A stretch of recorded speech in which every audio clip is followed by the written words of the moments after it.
Buenas tardes, señora presidenta. Buenas tardes a cada una y a cada uno de los senadores.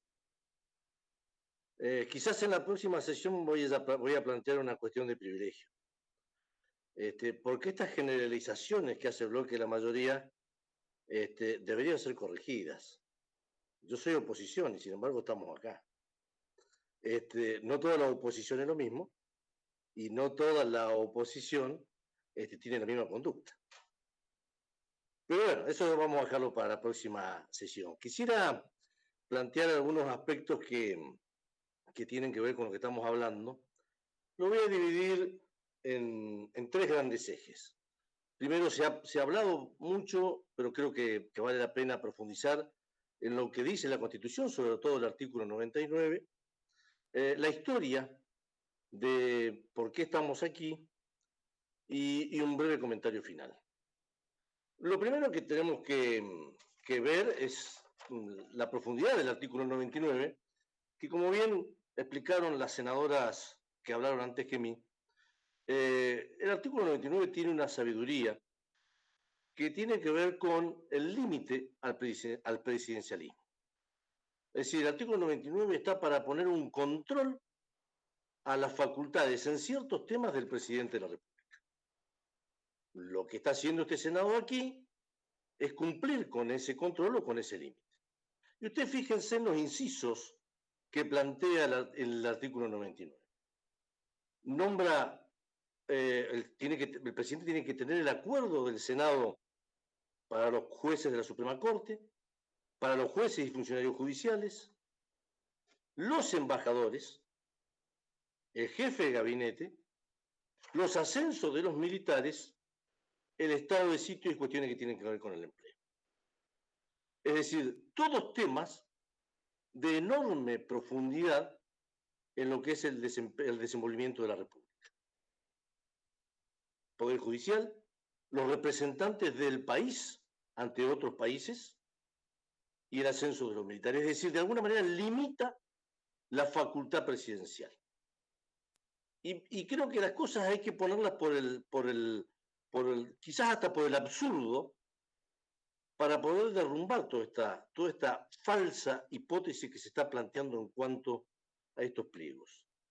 Si nosotros validáramos estos traslados y si seguimos el espíritu del artículo de la Constitución, podría llegar a pasar que un presidente designe un reemplazo de la Suprema Corte de Justicia de la Nación. Porque si validamos que un juez puede ser reemplazado o puede ser trasladado, si un juez puede ser trasladado de un juzgado a otro sin el acuerdo del Senado, también podríamos estar en el absurdo de que un juez sea trasladado a la Suprema Corte de Justicia de la Nación también. Es decir, esta es la profundidad del debate que estamos teniendo hoy. Por lo tanto, tiene que ver con la división de poderes, tiene que ver con el control a la institución presidencial y los límites de nuestra participación hoy aquí. Es decir, es absolutamente claro, válido y constitucional la participación del Senado y que estos pliegos de estos 10 jueces estén hoy aquí. Vamos un poquitito a los antecedentes de esto. También se dijo, pero creo que vale la pena profundizar en esto. Partimos del reglamento 155 del 2000 del Consejo de la Magistratura, que ya había un punto en ese momento que lo decía claramente, vale la pena reiterarlo, ya se lo dijo. El inciso B decía, en el año 2000 ya, la vacante a la que se solicita el traslado corresponde, o sea, cuando no se puede hacer, ¿no? Cuando no se puede. La vacante a la que se solicita el traslado corresponda a la misma jurisdicción y tenga la misma competencia en materia y grado que el cargo que el juez ocupa. Es decir, en el año 2000 ya se decía, no se podía saltar de jurisdicción, no estaba permitido si era de otra materia no podía ser de distinto grado. En el año 2000. Después aparece una ley del año 2016 que creo que es determinante en el desorden que se produce, que es la 27307, del 10 de agosto del 16, sobre todo en los artículos 5, 6 y 7, aprobada por 46 votos y con un debate profundo en ese momento aquí en el Senado, que creo que es la causante en parte del desorden que después se da y el aprovechamiento que hacen después de esta situación. Tenemos como elemento la acordada 4 del 15 de marzo del 2018, la acordada del número 7 del 14 de abril del 2018 y después el nuevo reglamento el 9 de octubre del 2019. Estos son para los periodistas que quieren trabajar en serio el tema, analizar el tema, ver por qué sucedieron las cosas. Esta es la estructura jurídica y los antecedentes por los cuales hoy estamos aquí.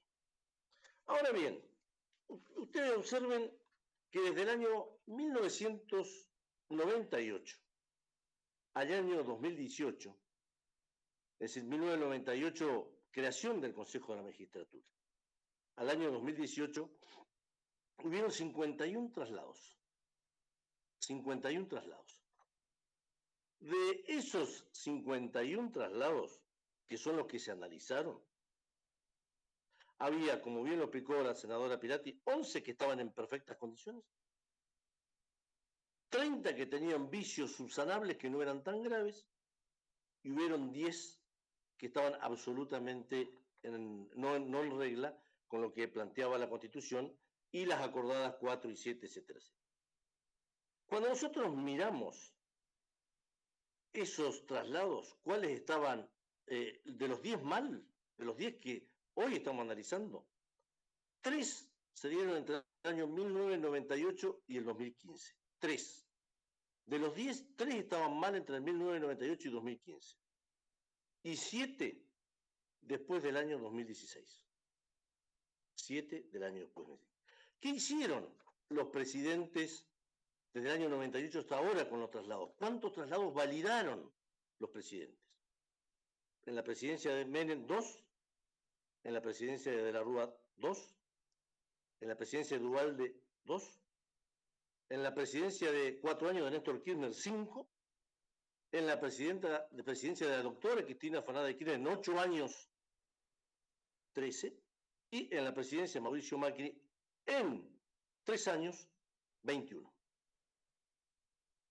Entonces, observamos que en los últimos 3 años es cuando se dan prácticamente la mitad de los traslados desde que se modifica la Constitución y se pone en marcha el nuevo Consejo de la Magistratura.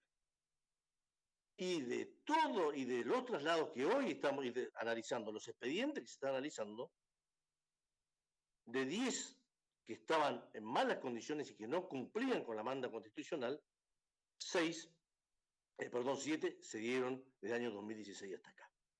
Esto marca claramente lo que sucedió.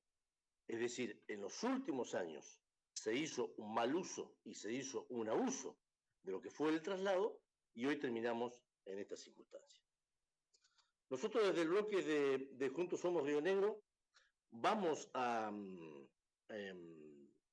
rechazar estos acuerdos porque consideramos, como han dicho algunos senadores y como hemos dicho nosotros también, que no cumplen con la Constitución y también por la actitud que han tomado los 3 jueces.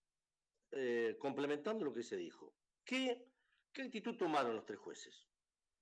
Negaron la validación de sus cargos. Gracias, senadora. Negaron la participación del Senado, por un lado, a no concurrir a audiencia pública y a no someterse lo que dice la Constitución y nuestro reglamento, pero por otro lado, eligieron para permanecer en sus cargos otra vía, que es la vía judicial.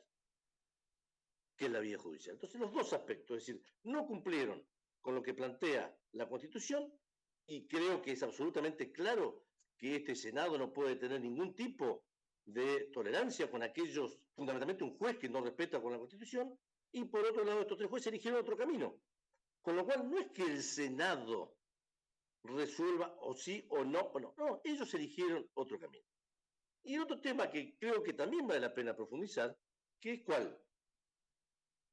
Los 3 jueces se toman de un párrafo de una de las acordadas, creo que es la 7, cuando dice la Suprema Corte que por ende los traslados que se hubieran dispuesto fuera de las condiciones señaladas precedentemente deberán cesar cuando concluya el procedimiento constitucional previsto para la cobertura de los cargos respectivos.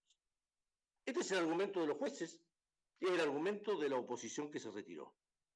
Y la pregunta sería, entonces, una es la que consideramos nosotros, que la cuestión constitucional es la que estamos debatiendo, es decir, que toda designación de un juez tiene que terminar en el Senado, pero el otro argumento, vamos a suponer que lo escuchemos, que es el de los jueces y el de la oposición, el trámite constitucional.